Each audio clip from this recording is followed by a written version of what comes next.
What's up, guys, and welcome back to another video. Today we focus on the All Blacks and the World Cup and how they play the game, because recently Stuart Barnes has opened up the World Cup war of words, starting off the banter already, claiming that the All Blacks are cynical cheats, meaning that they slow the ball down when in the breakdown. And he said the original instigator of this was All Black great Richie McCaw. So now what Steve Hansen has done is he's chosen three key players in order to build one Richie McCaw going forward. Because in 2011, 2015, you had Richie McCaw. This year, we don't. We have Ardie Savea, Sam Cane, and Todd. Now, these guys will formation a play that's similar to what Richie did, which is slow the ball down at the breakdown and all that stuff. But Stuart Barnes, I think, also talking a bit of a hole in his head, because Richie McCaw did a hell of a lot more than those. He was a fantastic player, one of the world's greatest rugby players to hit the surface of the earth. He was an outstanding captain and leader of his country. He led his team to 2 World Cups. And what he did for New Zealand rugby and the Crusaders was truly remarkable, and will always have my respect throughout my life because of what he's done for New Zealand rugby. Yes, there are occasions when he used to take a chance or two, but show me players who haven't done that, or who have deliberately done certain instances in games to ruffle a few feathers with the referee. We've seen it in England. We go to Martin Johnson, one of the most dirtiest players in world rugby, but a great, don't get me wrong. Corne Krige, they used to compare Corne Krige and Martin Johnson as the 2 dirtiest captains, but phenomenal rugby players. And Stuart has just identified certain aspects where the All Blacks tend to slow the ball down at the breakdown deliberately in order to gain a better traction of the game, etc., etc. And the referees don't always hold on. They'll say leave it or enough time kind of thing. And I think Stuart wants them to blow that whistle very quickly in order to penalise the All Blacks going forward. So Steve Hansen has replied and rubbished his claims, saying Stuart Barnes is talking for the mere fact to try and sell newspaper, because that's what he does. I don't know what the English media feel about him, but he's not my favourite. I think he does talk a lot of crap sometimes, and he's deliberately trying to get in the opponent's head, which clearly he did, or he's done in order to create the spark of calling the All Blacks cheats.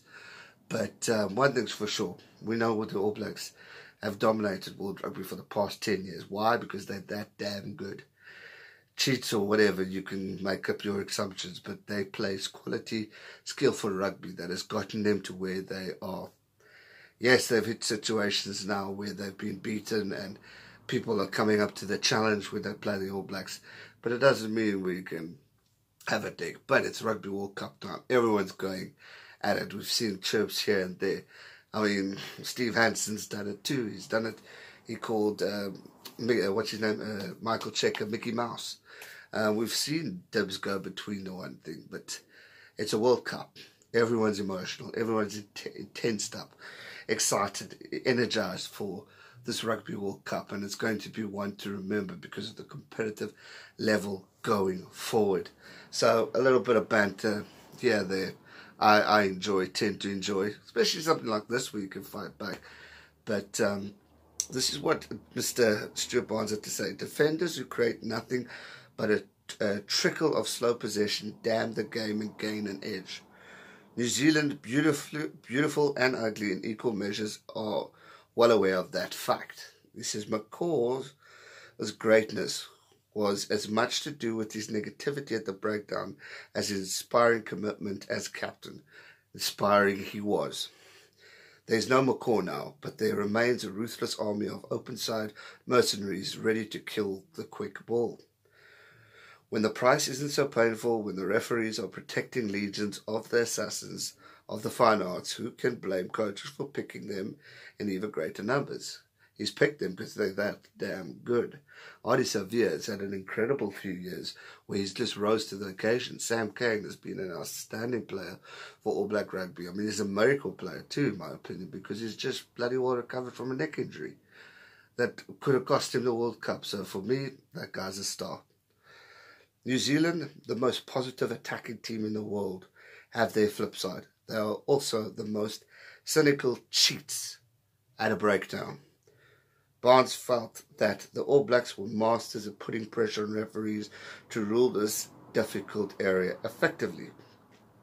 There's no McCaw this time, but there are 3 open-siders, all breakdown experts. The tournament will be won by the team that controls the tempo of the game, and the breakdown is the heartbeat of the ball in play.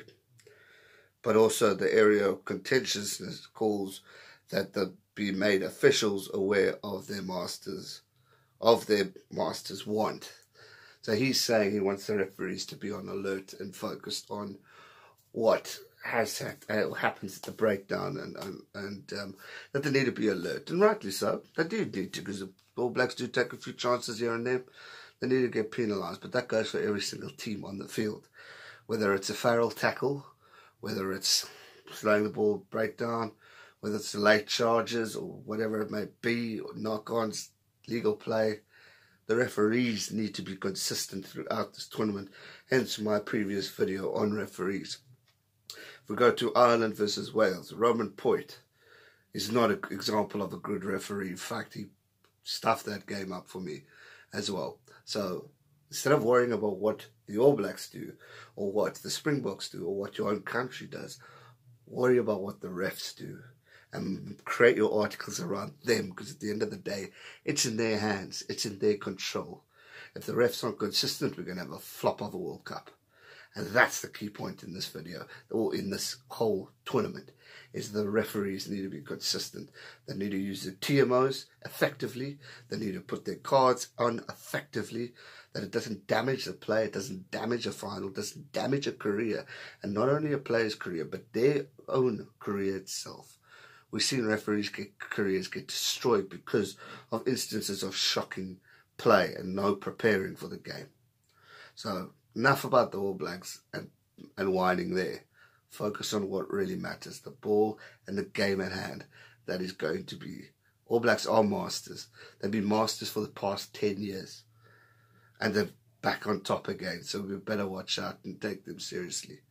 I have a lot of respect for England, I have a lot of respect for New Zealand. But don't bring up this bull crap of excuses of cynical cheaters or whatever. It is rugby. If you're skillful enough to play the game and to do it right, good for you. But if the referee is not good enough to attack on the motion, don't blame the bloody players, blame the referee. Because they need to control the game. They need to control the Rugby World Cup. That's going to do it for today's video, guys. Hope you enjoyed it. Something different. A little bit of a banter here and there for Stuart Barnes. But, yeah, is he right? Nah. All Blacks are just damn good at what they do. We need to be alert as the opponents. We need to, if you want to be the best, you're going to beat the best. So play their own damn game. Stop worrying about what they do. Play it against them. But do what they do. Because if you do that right, you will beat them. Focus on what the matter and point is. Stop picking out the little crappy points about the All Blacks. If you want to be the best, you've got to beat the best. That's going to do it for today's video. Give it a like, subscribe if you're new, and I'll see you real soon for another video. Thanks so much for watching. Stay safe and never give up. Cheers.